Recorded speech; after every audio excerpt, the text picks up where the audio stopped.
We call these segments Capitol Spotlight.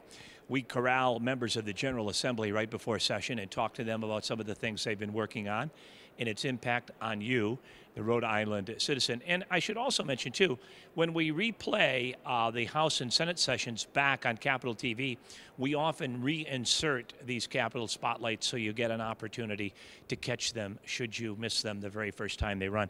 And it gives me a great deal of pleasure to welcome back a woman that we've interviewed many times. She's always very accommodating with us, and for that we're extremely grateful. From North Kingstown, State Representative Doreen Costa. It's good to see you, Rep. Thanks, Dave. Good to see you as always. And we're just fresh out of the chute, 1 month under our belt here at the General Assembly, but it hasn't allowed any grass to grow under your feet. I know you've been very busy.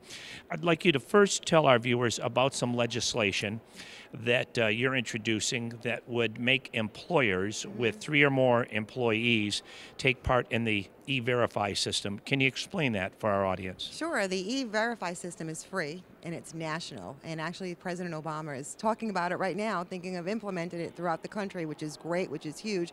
It's probably the only thing I agree with Mr. President Obama on. But it's a free system. The employer logs in and they put the social security number in of the person that's applying for the job.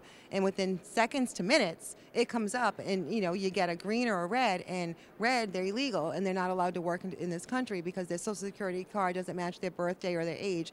And it's a great tool to have. It's got nothing to do about, signifying against a specific race or gender or whatever. It's a way to keep things legal. And I also feel that it will open up job opportunities, don't know how many, because if I go to apply for a job and I'm illegal, it's going to come back I'm illegal, so someone that's actually here legally with a social security number can actually apply for that job and be employed.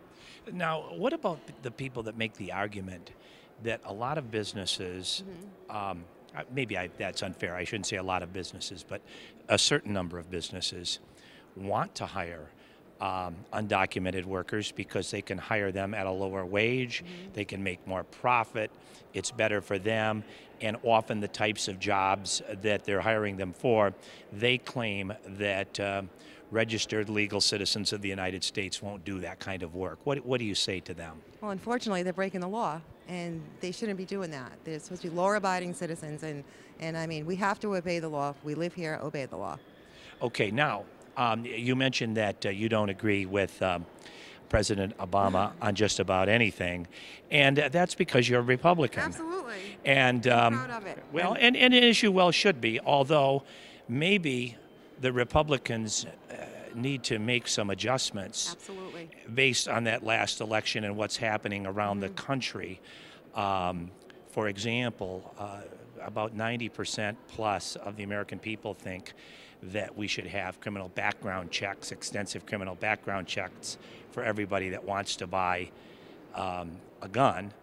Yet a lot of people in your party are opposing that and aligning themselves with the NRA. And I'm curious to know, do you think that last presidential election sent any messages to your party?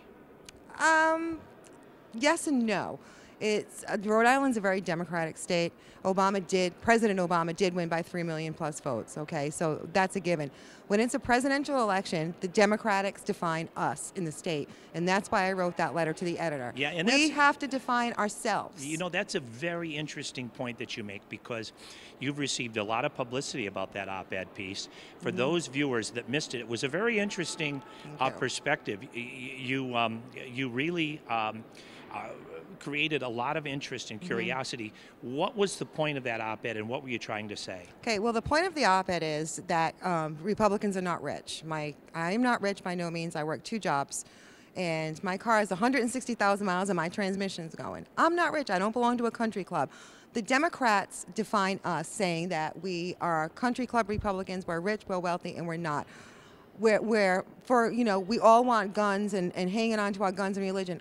I own a gun. I had a background check. I agree we should all be background checked. I also agree that the mental capacity of the person that's applying, should be checked as an option as well. So just because some Republicans are all the way to the right and they have their own agenda doesn't define who I am.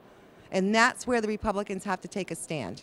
Well, and again, I think it certainly speaks to your credibility when the voters in North Kingstown re-elected you to office. So they certainly understand where you're coming from. You mentioned that you're not rich.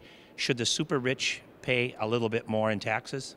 Well, I'm going to say no, and I'm going to tell you why. Because I got elected on no new taxes, and I'm going to stand by that. So if I've got someone in my district that's making $250,000 or less, I'm going to stick to that promise. If I've got somebody making less than $30,000, I'm going to stick to that promise. I don't care if you're making $30,000 or $1 million. I'm still working for you, and I'm protecting the taxpayer, bottom line. Well, listen, you've never pulled any punches with us. You always are candid, and for that we're very grateful. And again, you always are so cooperative with us and willing to talk to us on any topic. You're obviously serving your constituents very well. Representative Doreen Costa, it's always, I mean, it's always a pleasure talking with you. Thank you, Dave. And thank you so much for tuning in. We call this segment simply Capitol Spotlight from the third floor of the Rhode Island State House. I'm Dave Barber.